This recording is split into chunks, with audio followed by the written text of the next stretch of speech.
El presidente Alejandro Giammattei anunció un estado de prevención en todo el país para frenar la pandemia de COVID-19. Amplían el Plan Nacional de Vacunación contra COVID-19 para mejorar procedimientos e integrar a más sectores. Habilitan el Centro de Bienestar Respiratorio número 50 en la ciudad de Guatemala para evitar contagios de coronavirus. Aumento de femicidios en el país. Autoridades de gobernación toman acciones en prevención de casos de violencia. Continúa la fase 2 del caso Construcción y Corrupción. 4 personas enfrentarán juicio por diferentes delitos. Miles de cubanos salieron a las calles en una de las protestas más numerosas en décadas contra el gobierno de la isla.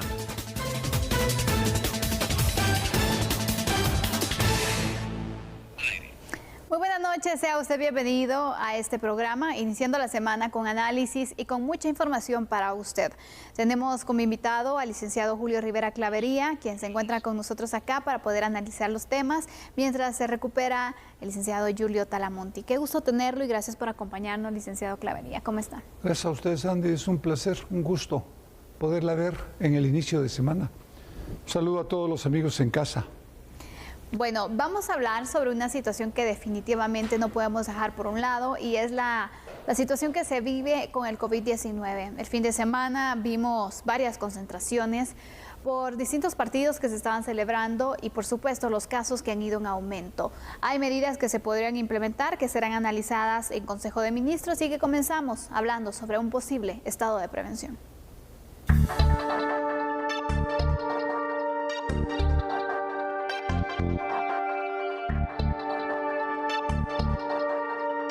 El anuncio que realizara el presidente Alejandro Giammattei en el departamento de Petén, donde confirmó un estado de prevención por el alza en los casos de COVID-19, la Secretaría de Comunicación Social de la Presidencia indicó que esa medida será discutida en Consejo de Ministros la tarde de este martes.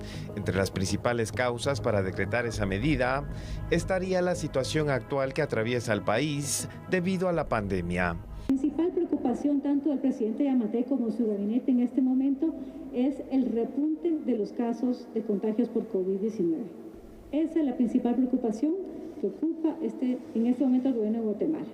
Y como lo mencionó el presidente hoy por la mañana en su intervención en un evento que tuvo en Petén en la entrega de tierras y certeza jurídica, se analizan las distintas recomendaciones que el Ministerio de Salud ha estado efectuando como ente rector y mañana habrá una reunión de gabinete a las 2 de la tarde y en esa reunión de gabinete se discutirán las recomendaciones y posibles alternativas dentro de las que se incluye, claro está, el estado de prevención. Será hasta mañana en reunión de gabinete que este tema será abordado y posteriormente podremos darles más detalles al respecto, tanto de esta medida como de otras acciones que se puedan tomar para hacer frente a la pandemia. Algo que quisiera compartirles es de que también se han reforzado y reactivado los operativos de la multisectorial, porque resulta que a pesar de que ya hay normativa vigente desde antes de Semana Santa en la que se marcan aforos de acuerdo al semáforo COVID, también se establece la hora de cierre de establecimientos abiertos al público. Estas medidas no se están respetando en su totalidad y ante el relajamiento de la población hemos visto que hay focos que elevan la posibilidad de contagios. Entonces, otra de las medidas ha sido fortalecer los mecanismos como la multisectorial y tomar acciones más contundentes. Al 11 de julio, el Ministerio de Salud Pública y Asistencia Social reporta que la situación del COVID-19 es la siguiente: 28.513 casos activos estimados, 319.157 casos acumulados registrados y 9.721 personas fallecidas.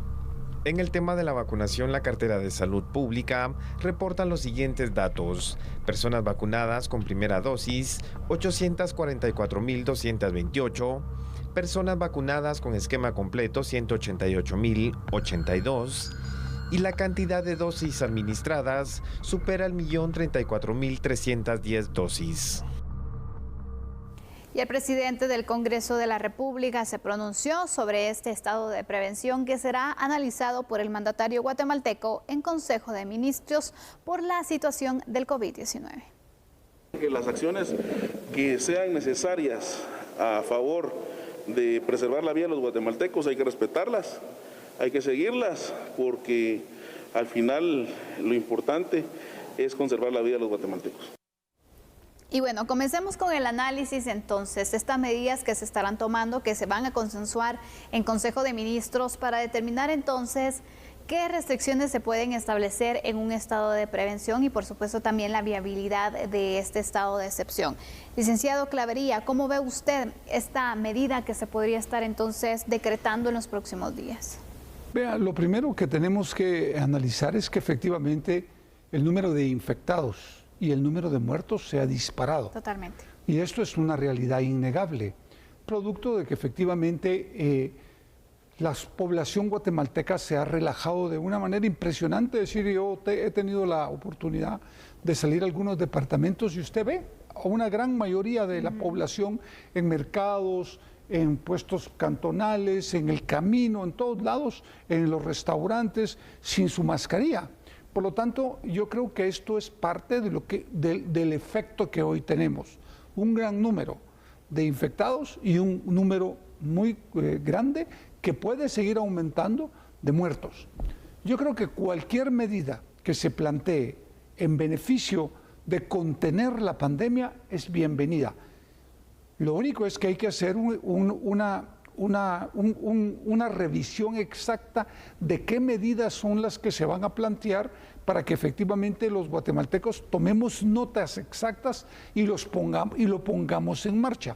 En ese sentido, creo que es oportuna la participación del Ministerio de Salud Pública, porque son quienes tienen más acceso a todo este tipo de información y saben cuáles son los puntos rojos, cuáles son las alertas rojas, y en qué áreas hay mucho más infecciones y mucho más muertes. Esto en colaboración y en coordinación también con alcaldes y gobernadores. Todos jugamos un papel importante si queremos contener el COVID. Totalmente. Vemos que según las cifras del Ministerio de Salud, se indica que en estos días ha incrementado en un 30% los casos positivos de COVID-19 comparado entonces con toda la pandemia, como se ha venido registrando. Han existido más concentraciones, diversas actividades que se han tenido en las últimas semanas, como hemos superado casos, llegando días en los que se registran 2.000, 3.000 casos positivos en un solo día. Una situación que preocupa, pero sobre todo también el relajamiento que existe por parte de la población guatemalteca con medidas que son básicas y que pueden también evitar los contagios. Y como también se ha dado ya varios casos de que niños incluso pues están resultando contagiados del COVID-19, muchos jóvenes que son entonces la mayor cantidad de personas que están llegando en este momento a los hospitales para ser atendidos, y los casos severos que también han incrementado la red hospitalaria, que cada vez se complica más porque ya no se dan abastos para poder atender entonces los casos que están llegando de forma urgente para ser atendidos. Son situaciones que llevan a pensar entonces qué medidas se pueden tomar. Cuando hablamos de un estado de prevención, lo primero que se viene a la población y lo primero entonces que se ha circulado de forma masiva en redes sociales es un cierre de país. Pero sabemos que un estado de prevención no únicamente significa eso, sino también otras acciones que se pueden implementar. ¿Qué medidas se podían establecer en este estado de excepción?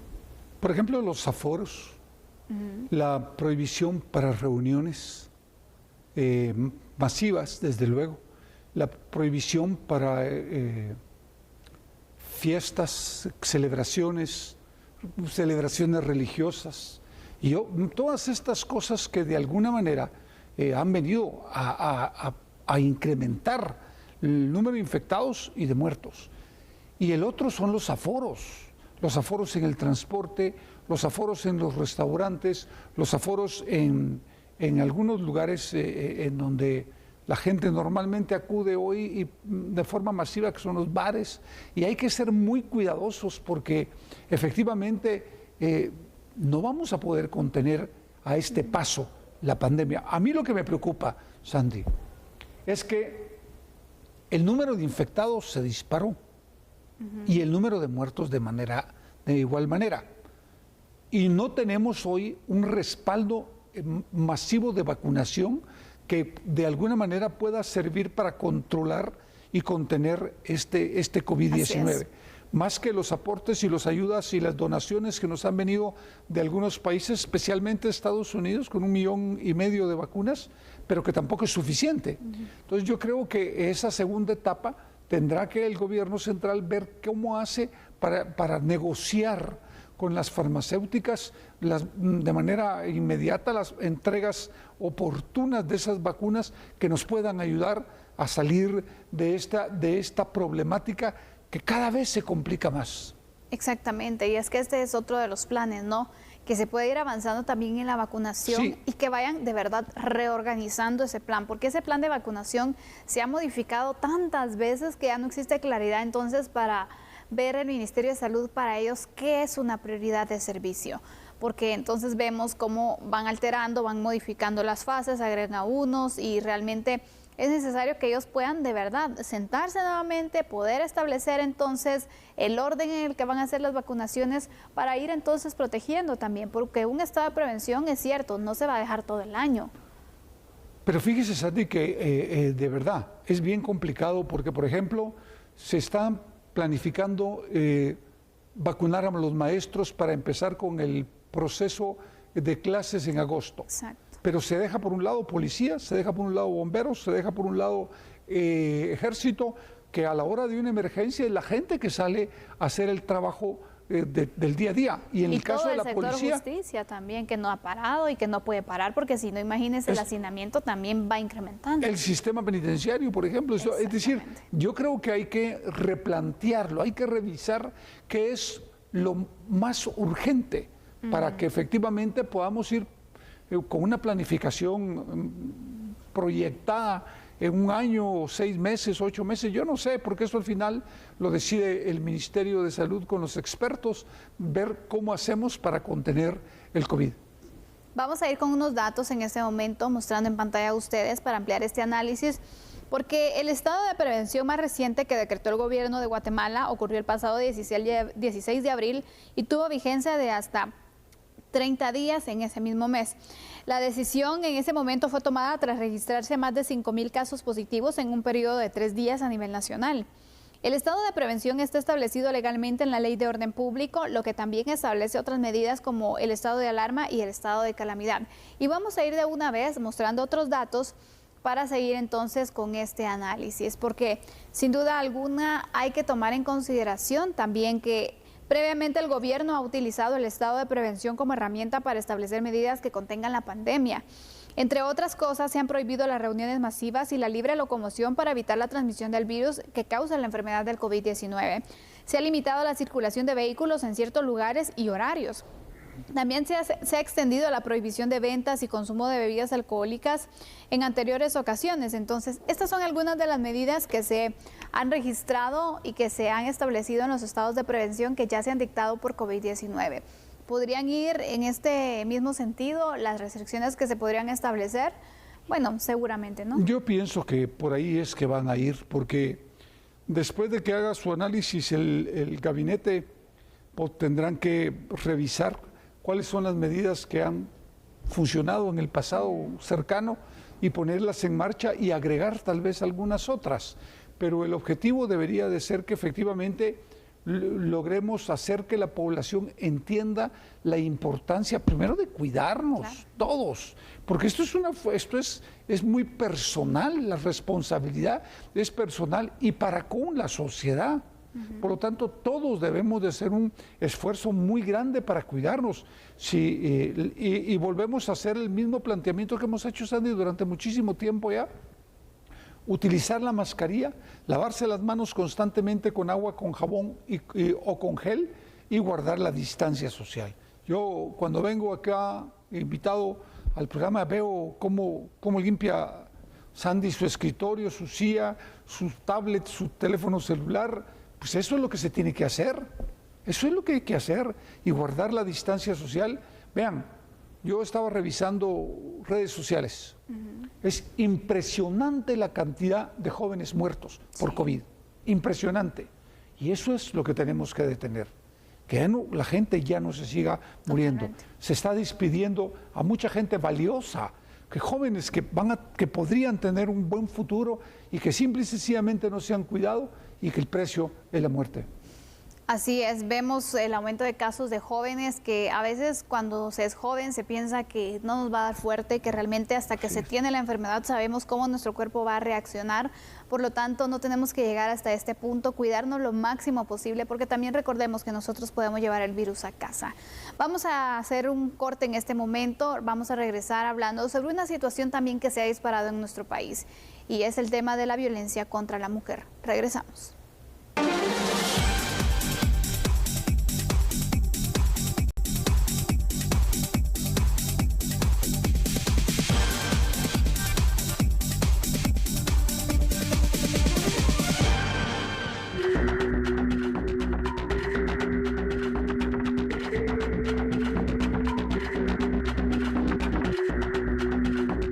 Estamos arriba de un promedio de 41 casos en comparación al año pasado. Estamos tomando toda una serie de acciones con la Subdirección de Prevención del Delito y la Violencia. Tenemos hoy para comentarles un equipo de investigadores que se está entrenando para poder llevar a cabo de una mejor forma el tema de investigación en el caso de violencia contra las mujeres.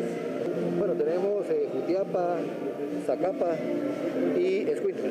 Seguimos con todo tipo de acciones, inicialmente de forma preventiva y de forma operativa en esos departamentos donde hemos tenido mayor incidencia.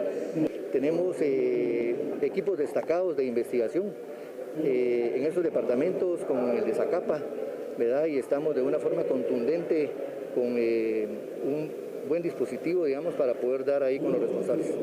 El viceministro de Gobernación, Carlos Franco, señaló que cuentan con 3.400 elementos de investigación y están en proceso de capacitación de 200 efectivos más, que se integrarán a la unidad para fortalecer las acciones. Más de 200 casos de mujeres que han sido asesinadas de forma violenta en este año.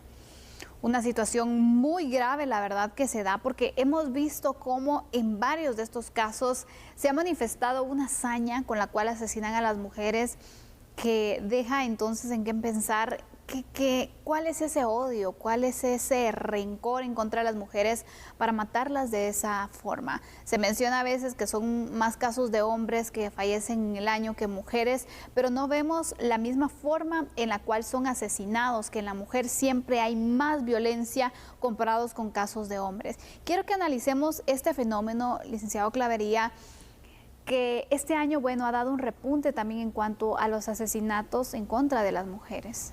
Primero hay que tener algo bien claro. La región latinoamericana es la segunda región más violenta del mundo y especialmente en el tema de femicidios. Por lo tanto, países como México, como Guatemala, como Perú, como Bolivia, países en los que efectivamente el nivel de femicidios es sumamente alto. Pero hay también que hacer una acotación, Santi. El problema es que la participación de la mujer hoy en las estructuras criminales también es una realidad. No es cierto que todas las mujeres que se han asesinado sean mujeres que no participan en estructuras criminales.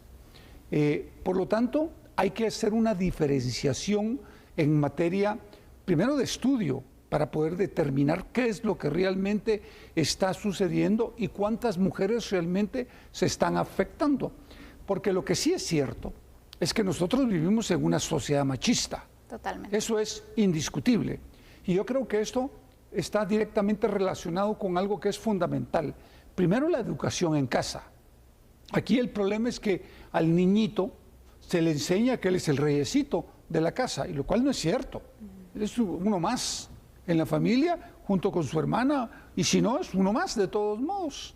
Y eso es uno de los graves problemas. Y el segundo problema es que no hay una comunicación entre las parejas. Y normalmente los temas de femicidio están directamente relacionados con el tema de pareja o exparejas. Y entonces, cuando usted revisa los casos uno por uno, se da cuenta que muchos de los asesinatos pudieron haber sido previstos si efectivamente se hubieran puesto las denuncias desde un inicio. Pero el problema es que también no se ponen las denuncias. Hay temor por denunciar esos Pero hay que denunciar. De Eso es que si no se denuncia, no se puede investigar. Y yo creo que esto es bien importante. Por lo tanto, yo en el tema de femicidio creo que hay organizaciones que tienen que hacer estudios a fondo y dividir los casos propios del femicidio de mujeres que no participan en actividades criminales y de las que participan en actividades criminales, que son las que usted nombró, que efectivamente tampoco yo estoy, a mí me da muchísima pena y es lamentable la forma en cómo son asesinadas, con una hazaña y con una violencia impresionante. Sí, y en muchos casos se reporta la desaparición, ¿no? Porque varios de los que hemos visto este año se ha dado así, con que se hace la alerta Isabel Claudina o Alba Kenneth, cuando es el caso de menores de edad, y después aparecen muertas de una forma de verdad que es repudiable. Y hemos visto casos de que, bueno, no se sabe cuál habrá sido el motivo, si pertenecían a una estructura criminal o si estaban siendo pues también asediadas por estructuras para que integraran, porque ese es otro de los factores o de los motivos de estudio que se deberían establecer. Pero aparte también casos en los que en las investigaciones preliminares se establece que por una envidia, por problemas familiares, por situaciones como estas, le arrebatan la vida de una forma tan cruel a las mujeres, que hace pensar entonces en qué se ha convertido esta sociedad. Lo que pasa es que, a ver, yo no soy quien para dar consejos, pero creo que los valores y los principios en familia es importante replantearlos. Claro. Creo que hay que vivir con los valores y los principios que la propia religión nos da. Lo que pasa es que los hemos dejado por un lado y los valores y los principios hoy son otros, que están directamente relacionados con el billete. ¿Cuánto tienes? Y te diré cuánto vales y quién eres. Pero si no lo tienes, no vales y no eres. Esa es una realidad. Y esto ha hecho que efectivamente muchísimas o algunas mujeres se involucren con gente que pertenece a estructuras criminales, porque es una forma fácil también de agenciarse de recursos. Y es una realidad, eso es una realidad innegable aquí y en el mundo. Porque el problema de la muerte de mujeres es una preocupación mundial, no es solo una preocupación en Guatemala, y se da en todas las sociedades. Ni por raza, ni por credo, ni por nada, simplemente se da. Es un tema muy, muy complejo y muy delicado. Así es, vamos a ir con unos datos, mostramos en pantalla, pedimos al equipo de producción, por favor, apoyo, porque Guatemala está inmersa en una ola de violencia que está afectando cada vez más a niñas, adolescentes y, por supuesto, mujeres. Evidentemente, una de las grandes prioridades y necesidades de nuestro país es el poder recuperar la seguridad ciudadana. Y es que el Estado de Guatemala debe velar por cumplir con sus fines establecidos en el artículo 2 constitucional, particularmente en garantizar la vida y la seguridad. Y vamos a mostrar de una vez otros datos para ir concluyendo ya con este caso. Porque el femicidio es en esencia una variante más del delito conocido como asesinato, y esto significa que existe el ánimo de hacer daño. Además, en el delito de femicidio se manifiesta una violencia extrema, una hazaña y un odio hacia la mujer. En Guatemala este delito se encuentra regulado desde el año 2006 en la Ley de Violencia contra la Mujer, pero claramente se necesitan acciones que sean más efectivas para poderlo evitar. Una situación que complica, y le quisiera pedir, por favor, conclusiones sobre este tema tan preocupante en nuestro país. Yo creo que algo que es importantísimo, y ojalá que muchísimos guatemaltecos me estén viendo, es la denuncia. Los guatemaltecos tenemos que apoyar y ayudar denunciando cuando nos conste un caso o tengamos algún tipo de conocimiento. Porque esto, al poner una denuncia, lo que estamos evitando es una muerte futura. Y las mujeres que son maltratadas de hecho o de palabra, por favor, primero no lo permitan, pero segundo, denuncien y no se queden atados a un hombre que las trata mal. No, hay que denunciar, siempre hay que pensar en denunciar. Totalmente, y como sociedad tampoco hacernos del oído sordo, sino que también poder apoyar a estas mujeres que en muchas ocasiones están pidiendo ayuda de forma pues muy silenciosa, pero están esperando que alguien las pueda salvar de una situación complicada que les ha tocado vivir, un círculo de violencia que quieren acabar, pero que no tienen el valor de dar el primer paso. Así que finalizamos entonces con este tema y vamos a hablar después, al regresar, estaremos tratando las manifestaciones en Cuba. ¿Qué ha pasado? Y bueno, ¿qué es lo que se sabe de todo este movimiento? Al volver, el análisis.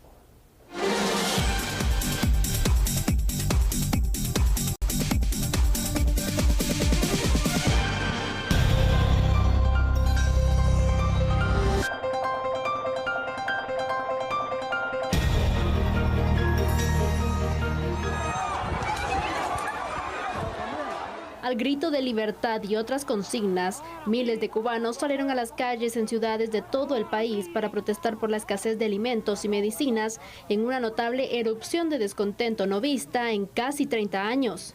Miles de personas marcharon por San Antonio de los Baños mientras transmitían videos en directo en Facebook durante casi una hora hasta que desaparecieron repentinamente.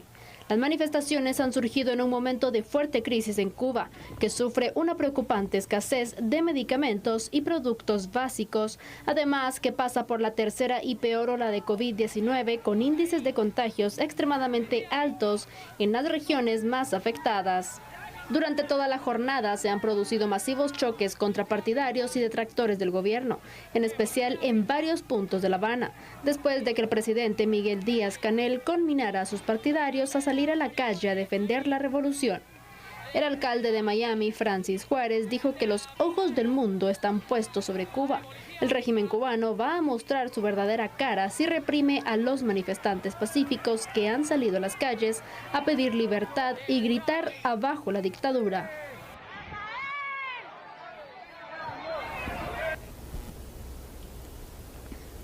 Un movimiento que sin duda alguna sorprendió no solo a Cuba, sino al mundo. Cómo varios ciudadanos se unieron para crear entonces estos movimientos, estas manifestaciones que se pretendían realizar de forma pacífica, pero que también poco a poco se fueron saliendo un poco de control porque se han registrado saqueos, según los reportes que se han hecho por las diferentes fuentes internacionales. Cuba ha pasado por una situación muy crítica económicamente, en su salud también, licenciado Clavería, que han estado así por varios años y llama la atención que ahora pues hayan decidido pues pronunciarse de esta forma y pues prácticamente lo que nos dan a conocer es que ya están cansados de aguantar esta miseria. Vea, es un tema muy complejo porque el problema también es que es muy fácil hablar cuando un país ha estado cercado y no tiene relaciones comerciales con otros países fluidamente. Yo creo que el gran problema es que efectivamente no tienen, como no tienen en estos momentos acceso a poder comprar bienes de todo tipo y ni siquiera tienen para poder plantear su vacuna y poder comenzar con ese proceso. Creo que la desesperación llegó a una gran mayoría de cubanos o algún grupo de cubanos que empezaron un movimiento que no sé cómo va a finalizar, que no me puedo aventurar a dar una opinión de cómo va a finalizar. Sí, lo único que yo, su objetivo, ¿no? Sí, lo único es que yo de verdad creo que los pueblos son los únicos que tienen derecho. Los mismos pueblos son los únicos que tienen derecho a solucionar sus problemas. Por lo tanto, creo que son los cubanos a quien les compete solucionar sus problemas al interno de Cuba. Y nosotros simple y sencillamente lo que somos espectadores ante una situación que se está sucediendo que no es buena para el propio país, pero que desgraciadamente las condiciones lo han llevado ahí. Yo creo que Cuba se merece algo muy grande y ojalá que logren ponerse de acuerdo para poder finalizar con este mal episodio en Cuba y seguir adelante buscando una salida alternativa que beneficie a todo el mundo. ¿Qué salidas alternativas se le pueden dar a este conflicto que se da, a esta problemática, Lic? Yo no lo veo tan sencillo, porque efectivamente el régimen cubano es un régimen con un partido único, en que no hay elecciones abiertas como en cualquier otro país del mundo occidental democrático, aunque las elecciones en países como los nuestros a muchos no les gusten, usted escoge por quién vota, aunque sea por un sinvergüenza, en diputado o alcalde, pero usted vota por quien quiera.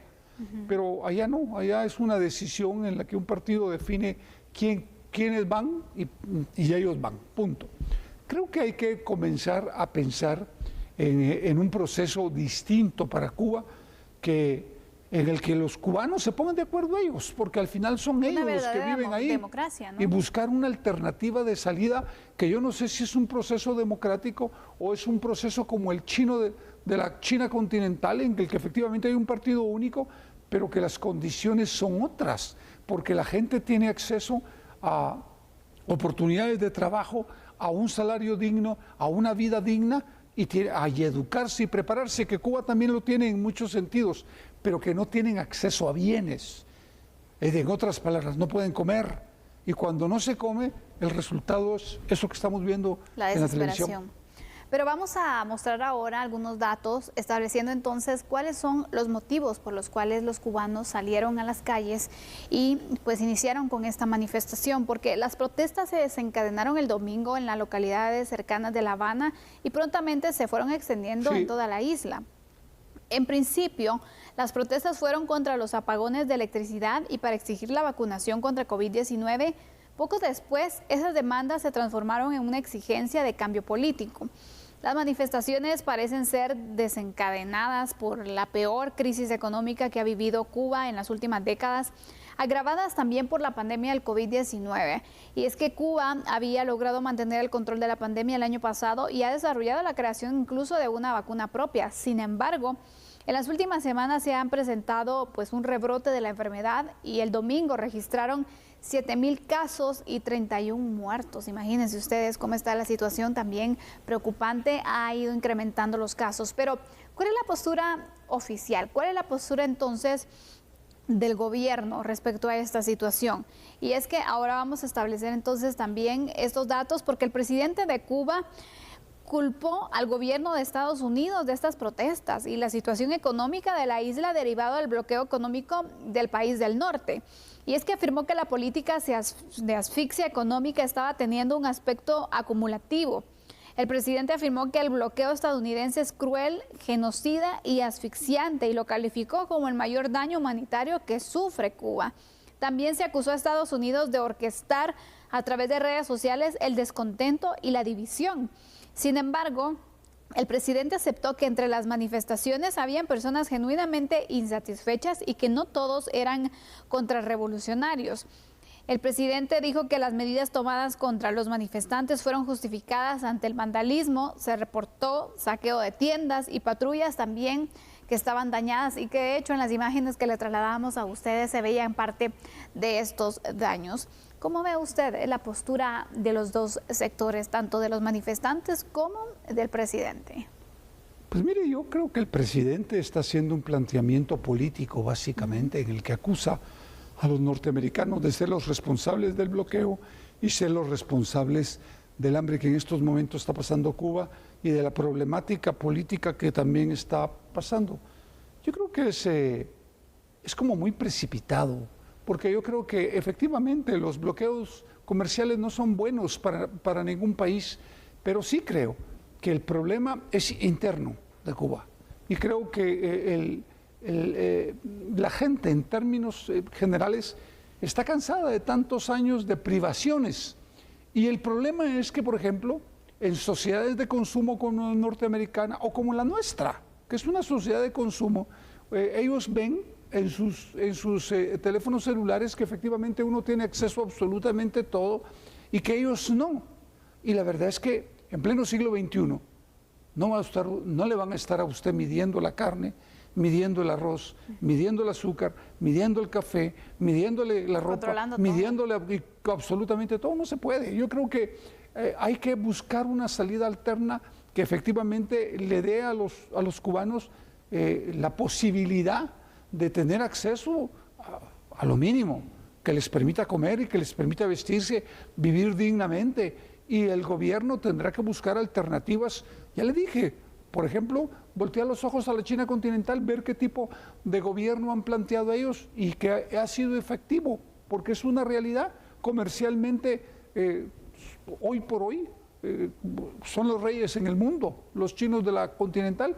Y yo creo que hay que ver esos modelos, pero sacar de eso la parte buena, lo que les puede producir para mejorar internamente. Yo creo que hay que buscarle una salida política para evitar daños mucho más graves que se les pueden venir a los cubanos que están manifestando en Cuba. Gracias, licenciado. Bueno, estas son las conclusiones del tema. Vamos a hacer en este momento una pausa, vamos a regresar con noticias de carácter nacional e internacional y agradezco al licenciado Julio Rivera Clavería por acompañarnos esta noche. Lo esperamos mañana, licenciado, para que podamos analizar otros temas. Va a ser un gusto. Un saludo a todos en casa. Ya volvemos.